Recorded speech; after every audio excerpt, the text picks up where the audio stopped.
Why, hello there, I'm Ironiq, and in this video I will be spending 100 days in Minecraft Pixelmon.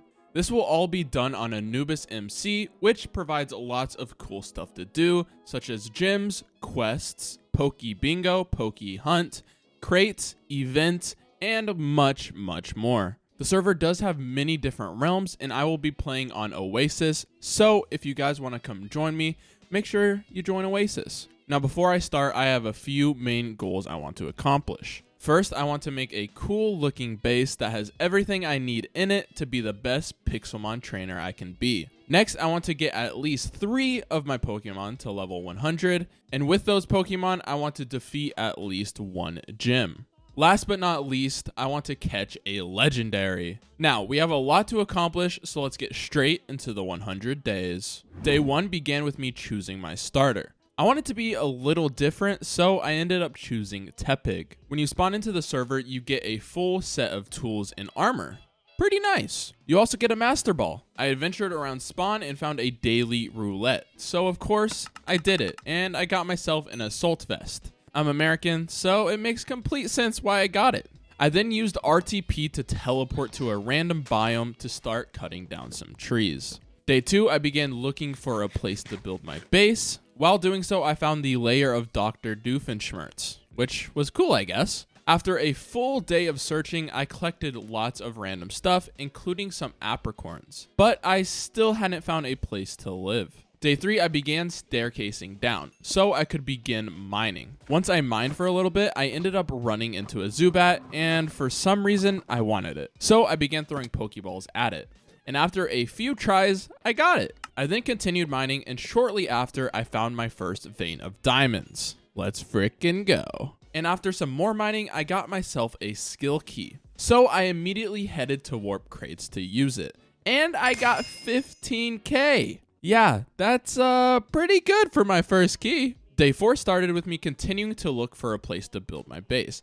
After lots of running, I finally found a spot and began digging it out. Day 5 started by doing the same thing, lots of digging and terraforming. I ended up doing this for the entire day. Day 6, I used the money I got from the crate to buy lots of building blocks and began building my base. I also got another skill key from digging, and I got another 15k. What can I say? I'm just lucky. I bought some more building blocks and continued building for the rest of the day. Day 7, I yet again continued building for the whole day. Day 8, I took a look at the base and I hated it, so I tore it all down. Day 9 began with me looking for a better spot to build, and after a lot more running, I found the perfect spot. It was on a little island in the mesa. I began marking out the base with stone brick, and I quickly ran out, so I had to go buy some more. After lots more block placing, I yet again ran out, so I yet again had to buy some more. Thankfully, I had quite a bit of money. Day 10, I ran out of stone bricks and all of my money.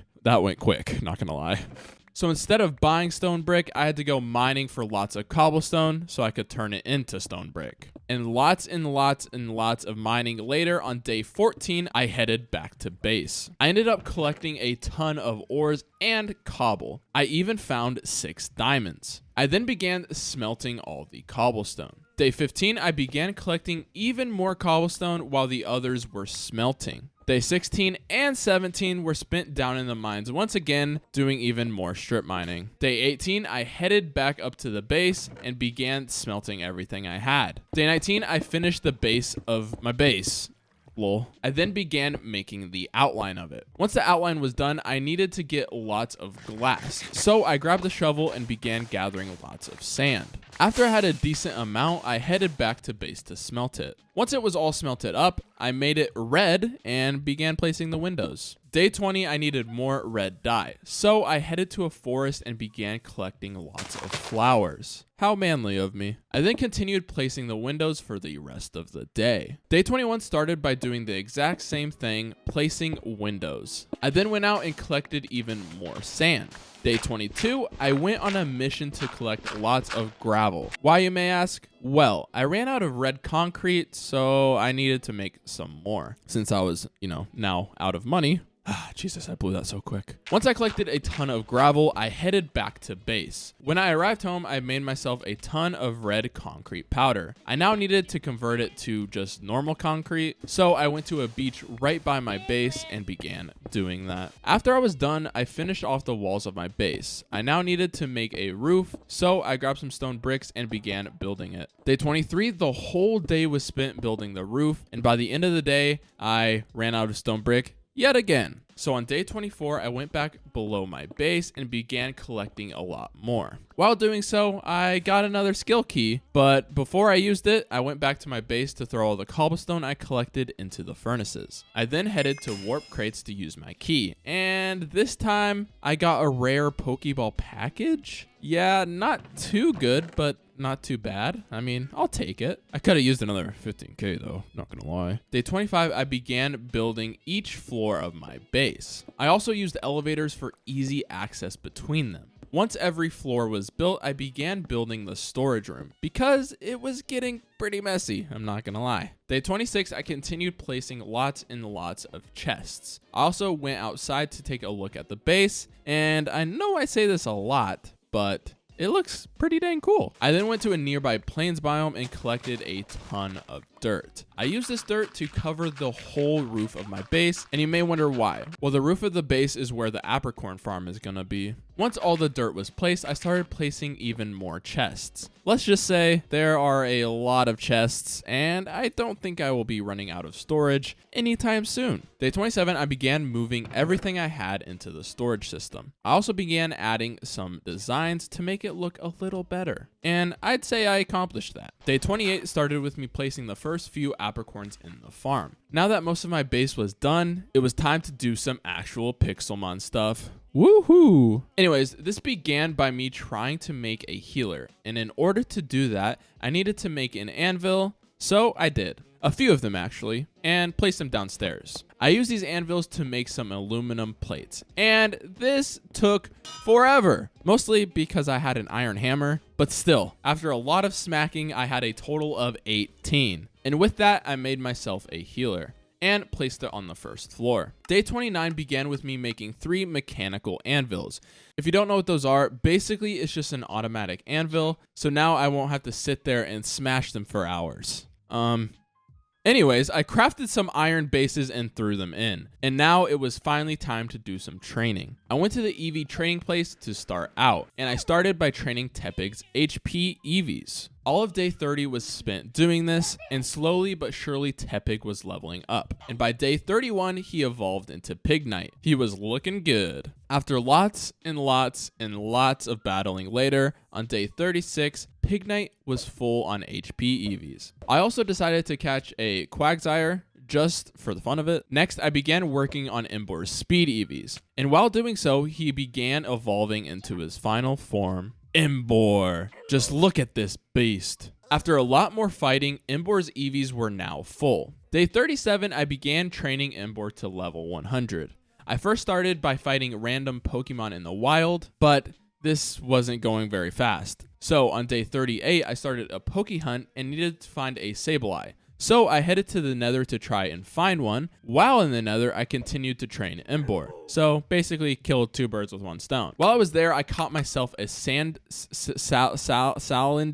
that how you say it? I don't know. And in Ekans and in Houndour for no reason really. I really just wanted to. This process was still pretty slow in training Embor, but luckily on day 39, I found warp training, which was huge. This made it a lot easier to level up Embor. There was also a cool lighthouse thing here, and I explored it, but there was nothing in it. Such a shame. Anyways, while training Embor, I decided to catch myself an Explode. For no reason whatsoever, I just felt like it. For the next several days, I continued training Embor to try and get him to level 100. And let's just say this took forever, and I mean forever. While training him, I got a couple skill keys as well, which I got some pretty good things from. Not too good, but they'll do. I also decided to catch a Zangoose because if you guys don't know, that's my favorite Pokemon. So So that was pretty cool. And finally, after lots and lots and lots and lots and lots and lots and lots of battling, on day 47, Imbor was now level 100. Yeah, that took forever. Next, it was time to train Zangoose, so I threw a lucky egg on it, which, if you don't know, a lucky egg gives like double the XP, so it's very helpful. Anyways, I headed to Warp EV training and began training its speed EVs. By day 49, her speed EVs were full, and it was now time to train its special attack EVs. And that's exactly what I did. Thankfully, this didn't take too long, and Zangoose's EVs were 100% by day 51. I then headed to Warp Crates to use a skill key I got, and my luck kicked back in because I got 25k. As you can tell, I was pretty excited about it, just a little. Also, something really weird happened. I teleported to spawn, and when I did, I got a shiny key. I was confused for a bit, but as you can see in the chat, I got it for becoming a regular on the server. So if you guys want a free shiny key, just play on the server a while and you'll get one. Pretty cool. I headed back to Warp Crates to use this key. I clicked the key and watched all the cool Pokemon I could get scroll by, and out of all the ones I could get, I got a Mantine. Bruh. I mean, at least it's a shiny, so I'm gonna have to use it on my team, right? Day 53, it was now time to train Zangoose to level 100. So I went to the training spot and began battling. And I don't know why, but this was actually so much easier to do than it was with Imbor, and it actually only ended up taking a full day to get Zangoose to level 100. Now that I had Imbor and Zangoose to level 100, I needed just one more to accomplish my goal of 3. And the Pokemon I picked to do this was the shiny Mantine. I mean, how could I not, even if it is a pretty crappy Pokemon? I first put a lucky egg on it and began training her HP EVs. After a few days of training, Mantine's HP EVs were now full. Day 56, I began training its special defense. And after lots and lots and lots of battles, on day 58, Mantine's EVs were now full. So, of course, the next step was to get it to level 100. So, I headed to Warp Training to do so. And let's just say, training Mantine was a pain. Mostly because with moves like Psybeam, Bubble Beam, and Bullet Seed, it was very hard to win fights. The one good move it did have was Air Slash, so I mostly had to use that for the whole time. Training Mantine also took much longer than Imbor and Zangoose combined. Yeah, after lots and lots and lots and lots and lots and lots and lots and lots. Okay, I mean, I think you guys get it by now. It took me a long time. But by day 70, Mantine was now level 100. And it was now time to take on the first gym, which ended up being the Bug Gym. I teleported to it and the battle began. I started with Imbor and the gym leader started with Pinsir. The gym leader decided to Mega Evolve his Pinsir and use Earthquake, which one-shot my Imbor. Bruh. It then took out my Zangoose and Mantine, very easy as well. I got absolutely destroyed. I waited an hour, then went to take him on again. This time I was able to take out one of his Pokemon, but then his Pinsir Mega Evolved and wiped my whole team once again. Day 71, I needed some reinforcements. I went to the GTS, which if you don't know is a store where all the players list items.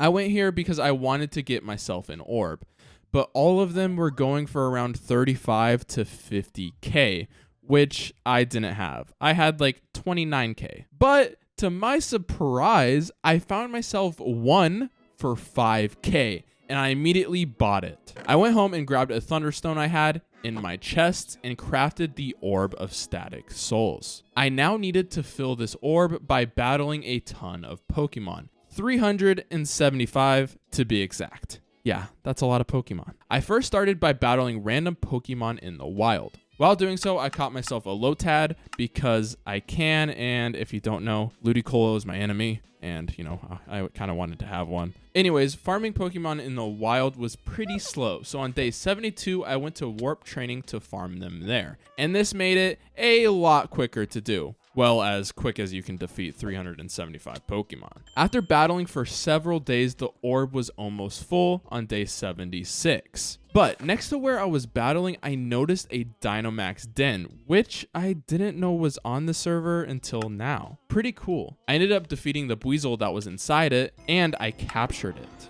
Soon after, I found another one, but this time it had a Krabby in it. So I, yet again, defeated it and captured it. Day 77, the orb was finally full. It was now time to get myself a Zapdos, and I immediately headed to Warp Shrines to do so. I placed the orb into the shrine and the battle was on, but it wasn't much of a battle because I immediately threw my Master Ball to catch it, and just like that, I had a freaking Zapdos. I then took it on a test drive around my base, which is pretty cool because this thing can fly. Day 78, I went to the wild and began catching every Pokemon I could. I ended up doing this for the next 2 days. Day 80, I began training Zapdos' speed EVs. And by day 82, its speed EVs were now full. I then went to train its special attack. And after several days battling on day 85, Zapdos' EVs were now full. I then went to Warp Crates to use a skill key I got while battling, and my luck continued because I got another 10k. I then checked how much money I had, and I had 34k, which was just a few thousand away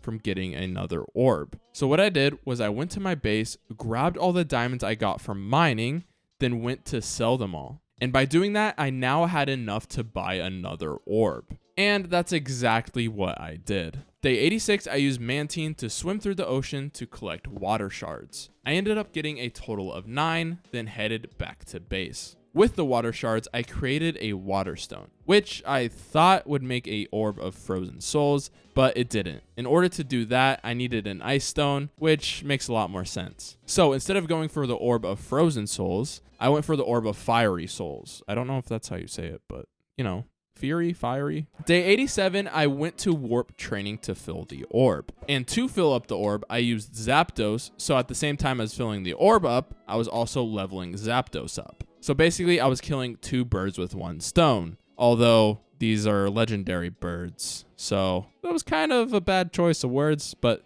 you get what I mean. While I was filling up the orb, I battled and caught everything I could out of the Dynamax den. After lots and lots of battling later, on day 92, the orb was now full. But I couldn't just do what I did last time. Last time I had a Master Ball, and this time I obviously don't have one. So I needed to make a ton of Ultra Balls. I went to my base and began doing so. After several days of waiting for apricorns to grow and harvesting them, finally on day 99, I had a decent amount, or so I thought. I actually only ended up making a total of 13, but that's gonna have to do because it's now day 100 and our last mission is to catch this Moltres. I went to the shrine and the battle began. I used Zapdos to get it down to low health, then began throwing my Pokeballs at it. Try after try, Moltres would just break out of the Pokeball, but I was very determined to get it. Unfortunately, something very bad happened. While trying to catch Moltres, the server restarted.